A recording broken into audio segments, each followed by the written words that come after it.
Hey writers, you're listening to the Kobo Writing Life podcast, where we bring you insights and inspiration for growing your self-publishing business. We're your hosts. I'm Rachel, promotion specialist for Kobo Writing Life. And I'm Laura, Kobo Writing Life's author engagement manager. On today's episode, we spoke to Lisa Shaughnessy. Lisa is on a mission to help writers find writing retreats that help them reach their writing and publishing goals through her Writing Retreat Sampler virtual events. We had a really insightful conversation with Lisa and spoke to her about how the Writing Retreat Sampler came to be, the differences between using a book coach, courses, and retreats in your writing process, and how attending a writing retreat can help you reach your writing and publishing goals. Like Laura said, it was a really insightful conversation, and we hope you enjoy. We are joined today by Lisa Shaughnessy. Lisa, thank you so much for joining us. Thanks for having me. I'm really excited to be here. And we are so excited that you agreed to come chat with us. Can you kind of just start things off by telling our listeners a little bit about yourself? Sure. No, this question is always interesting because, how far back do I go? But I'll just start mainly with my writing. That's what the podcast is about. I started writing. Well, I've been professionally writing throughout my career, and I was comfortable in that kind of writing. But around 2013, 2014, I started my own business. I left the government, started my own business, and I wrote a couple of business type books. I actually had a podcast, the Fitness Marketing Q&A show, very original, where I interviewed fitness professionals about what they do for marketing. And then I helped them with their marketing as part of that as well. And then I turned that into a book. I turned all of the information that they gave me into a book. And that's when I really started thinking about writing full length type writing. And then I wrote a couple more business books. I don't know. I just felt like my information, I just want to get all my information out of my head and onto paper. And so I wrote a couple more business books. One was about women in business partnerships, and which I've since taken down. But one that is still up there that I just recently did a update to is a book on following up for reviews, referrals, and repeat business. And that kind of got me into the writing mode, which I really enjoyed. And then I started thinking, what else can I write about? Like, what can I write that's not just a business book? Because now all these ideas are swirling in my head, right? And I had been researching my family history for years.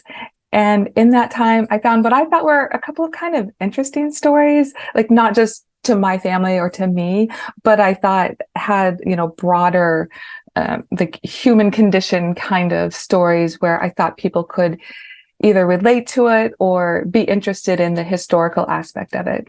So I used Kindle Vella actually, and wrote, I think 4 or 5 of those stories under a pen name.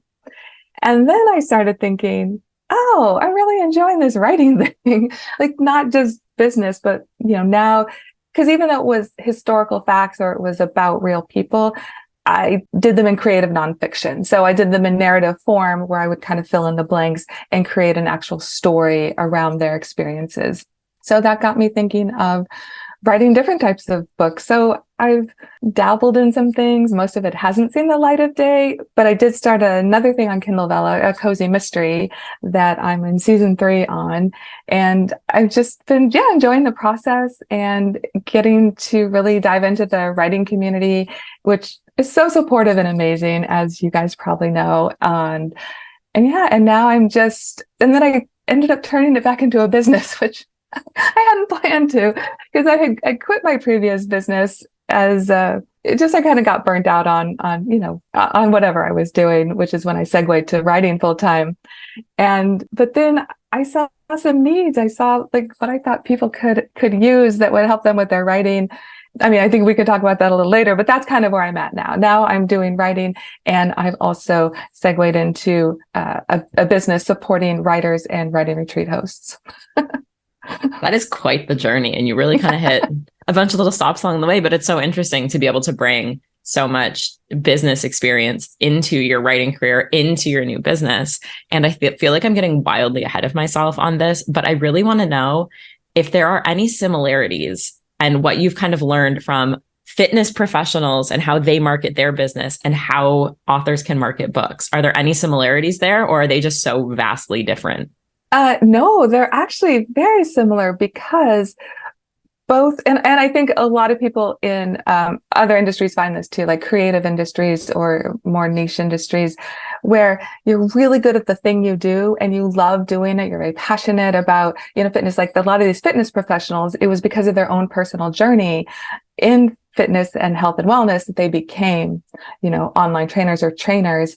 And they loved that. That's what they wanted to do, but they weren't good at marketing. So writers, I'm not good at marketing either. I can business all day long. I can do the project management and the scheduling and the processes and all those things. But there's something, we love creating. We love helping people. We love all of that. But then, but I don't want to tell anybody about it. I don't want people to think I'm bragging. I don't want people to, what if they don't like what I'm doing or saying? Because both of those are very personal. Writing is very personal and fitness is very personal. And you're putting yourself out there, not just you're not just a business person, with, I don't know, marketing soap or something like that, or, cookware. You're actually marketing yourself, and that can be scary. You mentioned before that you kind of saw this gap in the industry that led to you doing your work, which you're doing now, which is kind of helping that author community that you mentioned. So what was the gap that you saw, and how did you decide to kind of fill it? Well, as I was writing and segueing from just writing my family stories into trying to actually craft a story, which it's a lot easier to tell a story in your head than it is to write a book, as we have all experienced. So I found that I had these ideas and I was getting them down, but I didn't know necessarily where the story actually started. Where should the book start? Where should I take my characters? How do I fix this plot hole? How do I actually create a plot? And so as I was going into that, I was trying to find ways to, just up my craft. How can I be a better writer? How can I learn more? So I started reading books, Save the Cat, Lisa Cron's wonderful books on story, and just, reading anything I could.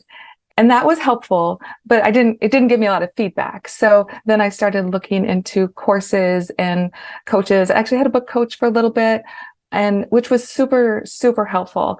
But again, I think that only took me so far, and I really wanted an immersive experience. I wanted to really be with other writers, learn from other writers, have a dedicated time to write. So I started looking for writing retreats. Well, there's no real writing retreat directory. There's no place you can go that's just for writing retreats. I know there's retreats.com, I think it is, and a couple other sites that have writing retreats mixed in with, all of the other things they have. So I was looking through all these blog posts, the 50 best retreats for 2020. At the time it was 2019. So, best 20 retreats for 2020, the, top 3 million retreats. And I'm thinking, really? I don't know. I'm a process person.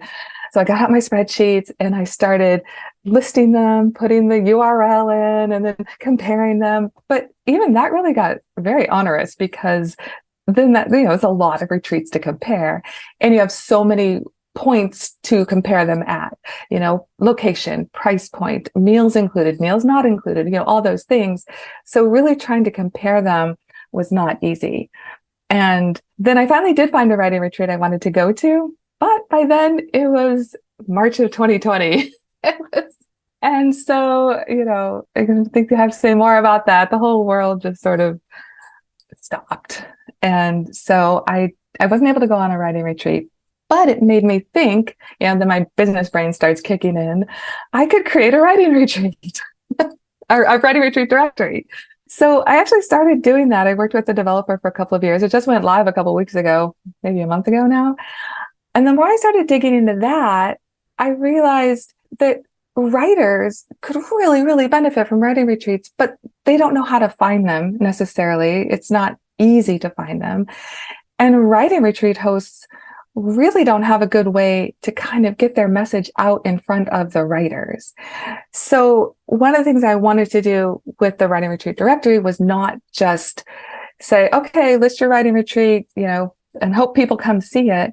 I actually wanted to create that community for writers, for writing retreat hosts, for, the kind of a bigger hub, I guess, for writers to find different resources.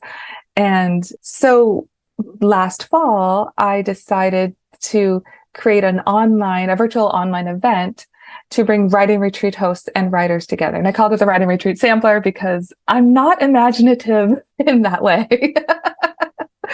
But I wanted to give people a taste of like a different writing retreats, what's out there. Some people get intimidated. They think, oh, a writing retreat's only for published authors, or it's only for, Spain or France or Italy. Like that's the only place writing retreats exist, or it's out of my budget. And I wanted to show writers that there's literally a writing retreat for everybody. You can find them all, price points, genre driven, location, time. It's just, so many. So I thought, well, I'm just going to keep creating these little ways for people to come together and join together. So that's where I'm at now. I haven't been doing it a year yet, but I'm really excited, and I've gotten such great feedback, and I just love all the people I've come into contact with and that I talk to. I set up Zoom calls with people all the time because I really want to get to know them and have them be really part of this community. Oh, I think that's a really good resource because, like you said, there's so many articles that focus on retreats in general or websites that focus on retreats in general, but it's really hard to find something that's specifically for writers and really breaks down all the information about each retreat. So I think it'll be a really good resource for authors. Thanks. And it's so crazy, right? That nobody's done this before.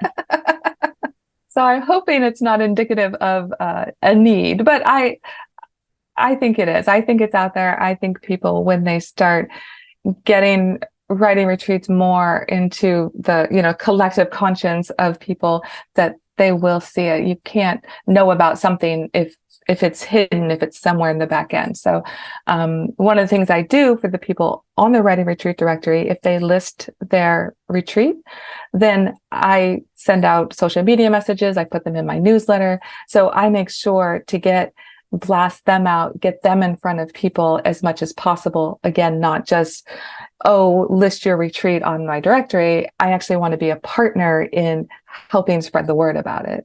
I'm going to take us just back one step before we delve more into the work you're doing now, because you mentioned that you used a book course. There are courses out there and there are writing retreats. Like there are so many resources available for writers. And I'm kind of curious how writers can utilize these services in their careers and kind of the differences between them that you saw in your experience. Sure. So the books were a great way to start, just to get me used to the terminology, right? Every industry, like I didn't know what a WIP was. I'm thinking, I don't even know what people are talking about, show, don't tell, what? So books were a great way to help me just understand what I needed to know as a base point, like foundationally, what do I need to know to be a writer or to write a story, write a book that people want to read. So that was really good. But like I said, it doesn't give you that feedback. So I took a couple of online courses through, it doesn't exist anymore, but it was the creativenonfiction.com, I think it was. And because I was doing my family stories, I wanted to know how to take real life and make it into a narrative. So I took some courses there, which were again really good to help me get more foundational knowledge and actually hear from somebody explain to me, and of course you get that person telling you what's going on. And in some of them, not any of them ones I took, but I know some have Facebook groups, or they'll have a group Zoom call or something where you can ask questions.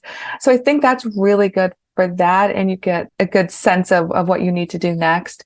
And a book coach, when I used my book coach, I liked that as well, because then of course I did get that feedback, right? And it was one-on-one. She was just looking at my manuscript and giving me feedback on what I was doing.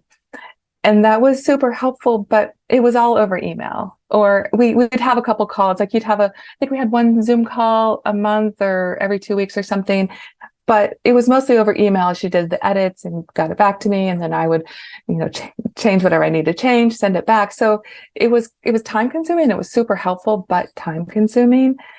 With the retreat, with a writing retreat, you get all of that in one place. So you can just deep dive. You're away from distractions. You're away from housework and carpool and your regular job, all of that. All you have to do is focus on your writing. You can clear everything else out of your head. And you have writers around you that you can just tap into, throw ideas off each other. And you have the instructor or tutor, whatever they call themselves, a book coach that's hosting the retreat 24/7. I would recommend waking them up in the middle of the night with your idea. But, they're there in the morning over coffee, over lunch, over dinner, evening activities. You're just surrounded by all of that information and just new experiences. It's just getting out of your own place, getting out of your, not necessarily even comfort zone, but getting out of the things you look at every day can have such a transformational impact on your writing. So I think all of those definitely have a place. And I think it depends on the writer's goals, like what they want right now or what they want, in their future. But yeah, the writing retreat definitely gives you that just immersive experience. And I think that's really, really powerful. What would you say the advantages to a virtual retreat are versus maybe like your regular retreat where you're kind of going away in person? Well, a virtual retreat, I think you can do a really good job with if you do it right. But obviously, less cost for both the retreat host and the attendees because you can do it from anywhere. And logistically, you don't have to worry about cancellations. You don't have to worry about, if something comes up. It's just, an easier way to get into hosting writing retreats. And I think it's a good way to, if you're a retreat host, to test your retreat, like to test your ideas, because do you want to hold workshops? Do you want to have, a guest, somebody come in and co-host with you and give different types of information? So I think it's a good way to test run your retreat ideas. And for an attendee, obviously, if the cost isn't there, then it's more likely that you can attend. You can carve out some time during your day to go. So I think done right, I think you do have to do a little more work to make the virtual writing retreat feel retreaty. But yeah, I've seen people fill up their virtual retreats and people love them. So I think there's definitely a good place for those if you do it right. And it sounds to me that one of the large benefits of a writing retreat, aside from the immersive nature of it, is the community that you find while you're there. And so even virtually, you can still make those connections. You can still find your fellow authors that you will eventually do a newsletter swap with, for example. So I think I think finding that group is such a plus of writing retreats. Yes, definitely. And almost every writing retreat host that I've interviewed for the samplers have said that people they didn't even expect to became lifelong friends. That people did continue outside of the retreat and formed writing groups and kept in touch and became critique partners or, whatever. So definitely, because a lot of us are doing this, on our own, in our house, in our office somewhere. And just to meet other people who are going through what we're going through and to get that sense of community, it's really, really powerful for any writing. Oh, I have never been to a writing retreat, so I am just speculating here, but I imagine one part of a writing retreat or getting into a community of authors working on different works in progress would be receiving and giving feedback, which can be a jarring experience. Do you have any advice for authors who are receiving feedback on their work for the first time? Yes. Honestly, I think I would speak first to the people who are giving the feedback, because that's where it starts, right? It starts with that. Be kind, be gentle. Not everybody's at your level. If you feel like if you've been writing for a long time and you've seen it all, done it all, and maybe you're an editor in your part-time, maybe you have different experience, different levels, just be kind, be gentle, be supportive. I think the first thing is to acknowledge that somebody has written this. What is the statistic about how many people start writing something and don't finish it? I think just celebrating that somebody's at the retreat wanting to improve their writing and is making themselves vulnerable by asking for feedback. So if you're giving feedback, just keep those in mind. And as the person receiving, everybody has a different way of communicating. And some people, if they think they're being, honest or helpful, but it might come across as too direct and hurtful sometimes, but the other person doesn't realize it. So I would say if you are given feedback that you think falls into that category, then, I mean, if you're uncomfortable, you can say, you know what, thank you. I appreciate that. I don't know what you would say necessarily, but, you can gently maybe stop them, but you can also talk to them afterwards and say, we might have different communication styles. And I felt this way when you were talking about my work, but I would love maybe, if that person is more experienced or has been around, maybe you can give me some actually helpful critique, like something specific about, I don't know why your character did this, or it seems that there might be a little bit of a plot mismatch. Maybe you might want to go back and look at that. So I think we can, be kind and gentle, and also just take the feedback and understand that people aren't meaning it to be hurtful, or, everybody just wants to help each other, but people have a different way of doing it. I have a friend who is an author, and she'll send out her books to beta readers. And when she gets feedback, she's like, I take a day to just read all the feedback, lie on the floor, and feel bad about all the critique. And then I realize it's helpful. And then we go and we move on. So I feel like, because like writing a book, it's your baby. Like a lot of authors have been working on this for years, and then handing it over to someone is very vulnerable. So I agree that there's definitely a tactful way to give feedback, but you have to be open to receiving it as well. Definitely.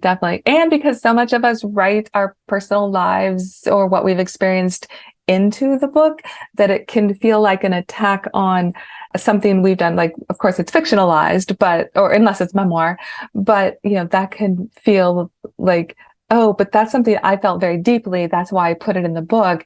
And now somebody's telling me that doesn't work, or to take it out. So, which can be very valid. It might not work with the book, and you can set it aside and move it, use it in a different book, or just be grateful that you were able to get it out of your system, that you were able to, put it down on paper and then move on. You talked a little bit about how retreats often have kind of the experienced author and then maybe a newer author who's really still learning the writing business. Are there any common pitfalls you see new authors fall into with their writing? And what would you say they could try and avoid? Oh, yes. Mainly because I've done them all. I'm still am an over-explainer, but I over-explain and then I cut it all out. I just have to get it out there. So I don't think there's anything wrong with putting everything you want that you want people to know, but then you take all that and you use it throughout the story sporadically. You pepper it in, or use it, or don't use it. Just use it to influence maybe what a character does or says later. So I would say that even you don't keep everything you write. You put it in there because it's information you need to know. Like, I've written pages and pages of backstory where maybe 2 sentences actually went into the story because I needed to know all that information, but the reader doesn't. The reader can get that through other means. And also that kind of ties in with trust your reader. Your reader, you don't have to babysit your reader. If you don't, you don't have to like, and this, you don't have to, again, it kind of goes with the over explaining, but they'll know where you're going. If you string your sentences and paragraphs and everything together, right, and you lead them, it's a good flow. You don't have to overdo. You don't have to hit them over the head. Like you're yelling at them. Repeating things. And another main thing I think is where to start the story. Oh, I still struggle with this. So there's so many places that you could start your story, but there's really only one best place to start your story. So I think creating different beginnings can be helpful. So sometimes I'll do that. I'll say, okay, it starts, like I have the timeline. So I do it out on the timeline. I know kind of everything that's happening. And I think, okay, this is where I think the story should start. And I'll start it there. And then as I go, and well, I'll start one there, and then I'll pick another beginning where I think it might also possibly be, and then I'll kind of start that and write like maybe a first chapter with two different beginnings to see what flows better, to see what makes sense. I did this on one of my family stories. My grandmother was in the 1930s, and several things happened. And at first I thought this was the beginning. I actually thought the beginning was something that happened to her when she was a child. And then as I went through, I was like, oh no, that's important. But the beginning is when this incident happened to her. That's where it starts the whole cascade of, whatever happened in her life from there. And then I did use the incident from her childhood into like some backstory, some flashback, just to give people a hint of why she is the way she is now. But I found the story actually started later in her life. So it's tricky. Well, I'm really curious because you write both fiction and nonfiction. Do you have the same difficulty finding the beginning of your cozy mysteries as well? Or do you kind of know, okay, this is my inciting incident? Yeah, mysteries, I wonder if that's why I write them now. Because the mystery, I do, you kind of like nuance it a little. I do have to kind of like figure out the right beginning, but it's easier because you want it. Well, for me, I like mysteries that are closer to the incident. I read mysteries where I'm kind of halfway through the book and nothing's happened yet. And I'm kind of wondering, is this a mystery? So I try to do a little bit, as close maybe into the end of the first chapter, sometimes the second chapter, but as close to the beginning as possible, just to start your readers, they're there for a mystery. You give them a mystery. So for those, I find it easier because you already know, you have to know ahead of time kind of what's going to happen. Maybe not everything, but you have to know what the mystery is going to be, right? You have to know what that's going to be and what you're headed towards. So no, I do find those easier. Same with nonfiction, the business books I've written, because obviously you start at the beginning, right? So these are things you have to know before you, we'll say, follow up with somebody. This is how you follow up. This is all the things. So that's very linear, which I'm very comfortable with. That's like how my brain works.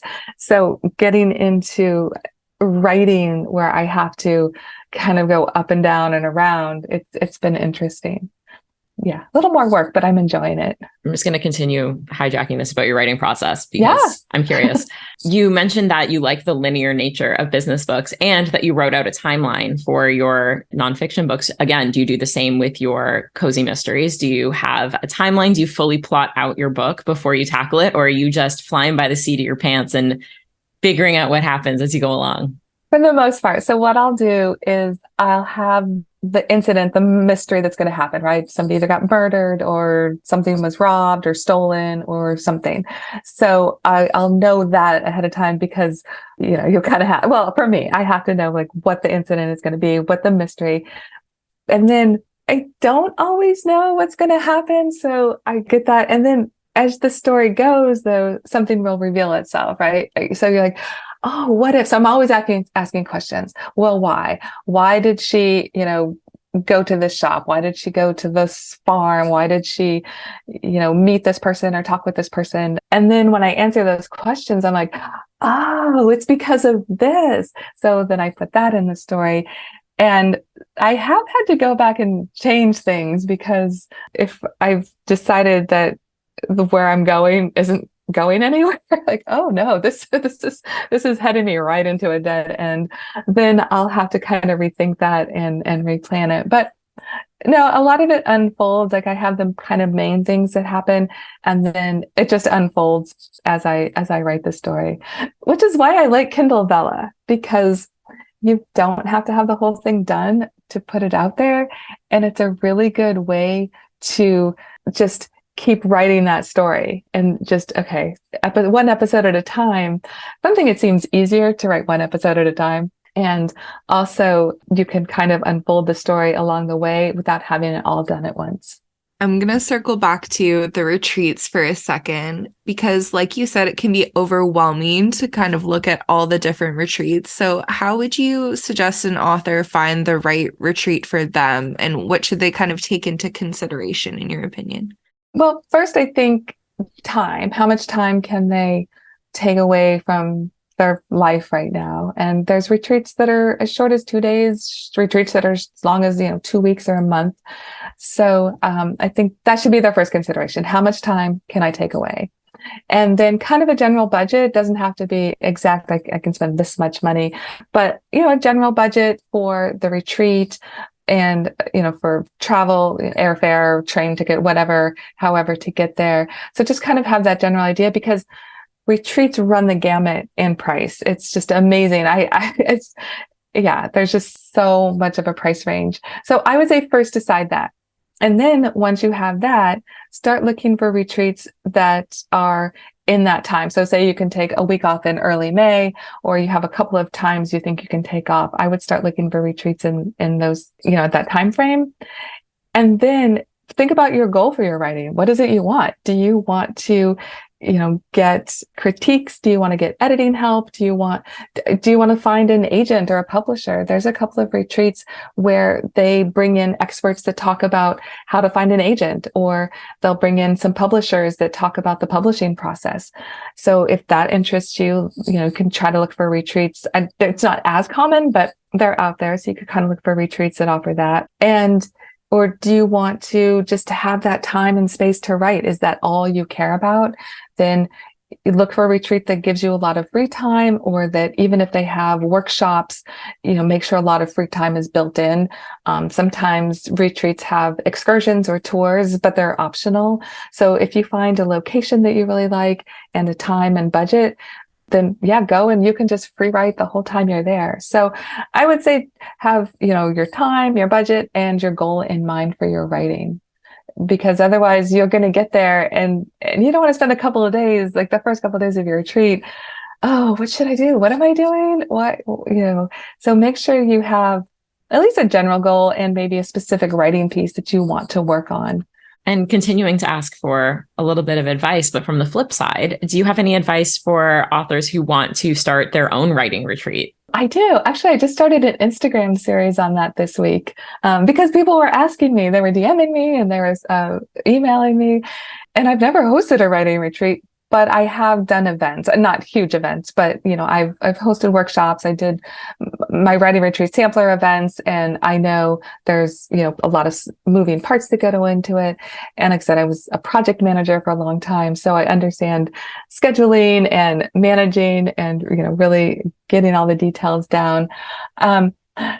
So I would, for anybody who wants to start a writing retreat, I would start with knowing what you want to offer. So what is it you want to teach or offer to writers? What will they get out of it after coming away from your retreat?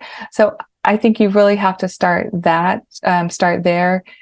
And some people want to, help them finish their, work in progress. Some people want to help them really nail down craft. Some people want to have a lot of workshops or things like that. So I would say, get a handle on that. What is the purpose too? What is the purpose of your writing retreat? Why? What do you feel like you can offer them? And from there, before you start planning, talk to your audience. So you have ideas of what you're capable of, what you're offering, what your strengths are, what your expertise is. And now you can ask your audience, what kind of a retreat would they go to? Because the last thing you want to do is put all your time and energy into creating a writing retreat and it doesn't hit the mark.